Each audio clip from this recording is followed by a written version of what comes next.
اس نظم میں علامہ اقبال نے دو قسم کی لوگوں کی موت کا ذکر کیا ہے۔ ایک تو عام قسم کے لوگ ہیں جب وہ مرتے ہیں، اور دوسرے وہ جو کہ انبیاء ہوتے ہیں، اولیاء ہوتے ہیں، یا پھر خود شناسی والے لوگ ہوتے ہیں۔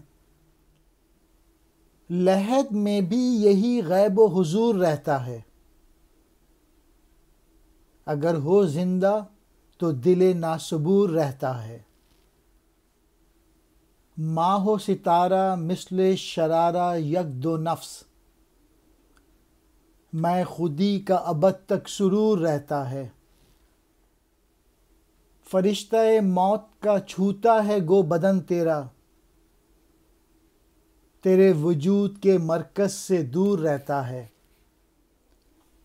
وہ انسان جو کمال درجے پہ پہنچ چکا ہوتا ہے، اس کے دل کی حالت موت کے بعد بھی زندگی جیسی رہتی ہے، یعنی قبر میں بھی اسے محبوب حقیقی کے دیدار کی لذت اور دوری کی تڑپ بے قرار رکھتی ہے۔ پہلے شعر میں جو خاص لوگ ہیں علامہ اقبال نے ان کو بتایا ہے۔ دوسرے شعر میں جو عام لوگ جب ان کی موت ہوتی ہے تو اقبال کہہ رہے ہیں وہ تو چاند، سورج اور ستاروں کی طرح ہوتے ہیں، ابھی ہیں اور ابھی غروب ہو جاتے ہیں، ہمیشہ چمکتے ہوئے دکھائی نہیں دیتے۔ عامی لوگ ابھی زندہ ہوتے ہیں اور ابھی مر کر قبر میں مٹی ہو جاتے ہیں، لیکن وہ جنہوں نے خود معرفتی اور خود شناسی کی شراب پی رکھی ہو، وہ زمانے کے ایسی انتہا تک زندہ ہوتے ہیں جس کی انتہا کی کسی کو کچھ خبر نہیں۔ وہ قبروں میں بھی زندہ ہوتے ہیں اور اللہ کے دیے ہوئے زور پر اگر چاہیں تو اس دنیا ظاہری میں بھی متصرف ہو کر آ سکتے ہیں۔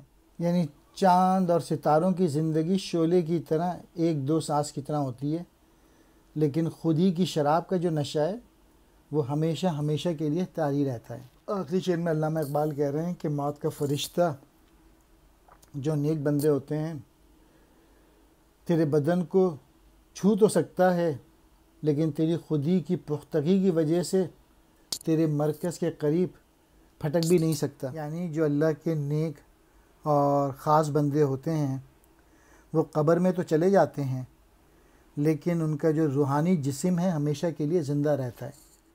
لحد کہتے ہیں قبر کو، غیب و حضور غیب اور سامنے، ناصبور صبر نہ کرنے والا، ماہ کہتے ہیں چاند کو، شرارہ کہتے ہیں چنگاری، یک دو نفس ایک دو سانس، میں خودی کی شراب، ابد وہ انتہائی زمانہ جس کی انتہا کی کسی کو خبر نہیں، وجود ہستی کو کہتے ہیں، بدن کو کہتے ہیں۔